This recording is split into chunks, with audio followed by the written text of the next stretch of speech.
Atlanta. In downtown Atlanta, the scene outside the Fulton County Courthouse is perhaps the biggest indication that something major could soon be happening inside. The road in front of the building has been closed to traffic, orange barricades and metal barriers line the street, and officers from both sheriff's and marshal's offices have a visible presence. Monday morning, a bomb-sniffing dog was brought in to check media vehicles. The dramatically increased security is one of numerous signs that Fulton County District Attorney Fani Willis will soon be presenting her 2020 election interference case to a grand jury. Willis, who's been investigating whether former President Donald Trump and his allies meddled in Georgia's 2020 presidential election, has sent subpoenas to witnesses in the probe, telling them to be prepared to testify between August 7 and August 31.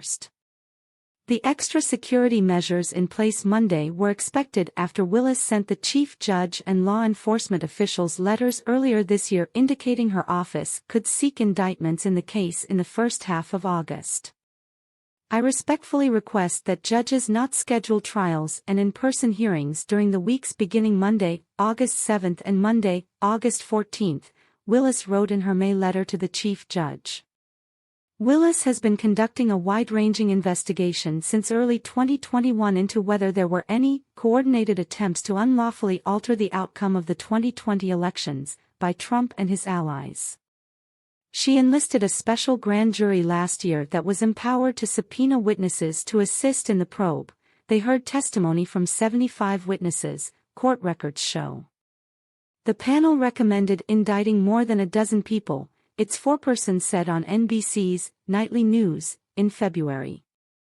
Among those who have received subpoenas to testify are former Georgia State Senator Jen Jordan and State Representative Bing Gwynn, two Democrats who attended hearings where now former Trump lawyer Rudy Giuliani urged officials to not certify the Georgia election results based on debunked conspiracy theories. Former Georgia Lieutenant Governor Jeff Duncan also confirmed to NBC News he has received a subpoena to testify.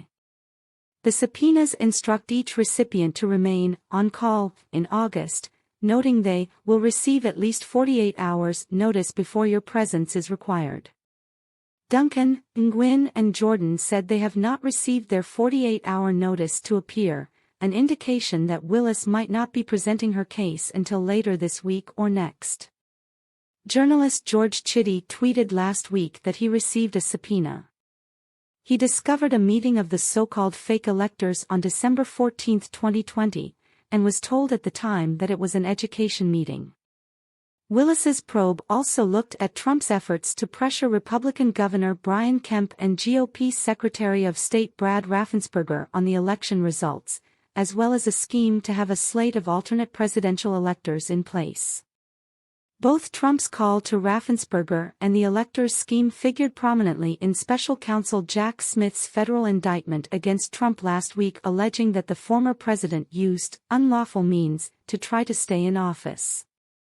Kemp's office said as of Monday morning he had not been subpoenaed to appear before a grand jury. Raffensperger's office declined comment. Trump has pleaded not guilty in the federal case. He maintains that he hasn't done anything wrong in the Georgia case, and instead has accused Willis, a Democrat, of pursuing a politically motivated witch hunt. With potential indictments looming, some Fulton County departments are adjusting their staffing or workflow. The majority of Willis's staff is now working remotely. Anyone scheduled to appear before the county magistrate court in the next 2 weeks has been asked to do so virtually. Despite the security activity outside the courthouse, Fulton County spokesperson Jessica Corbett said that inside, for the most part, it's still business as usual. "We are prepared and all of our county facilities are open," she said.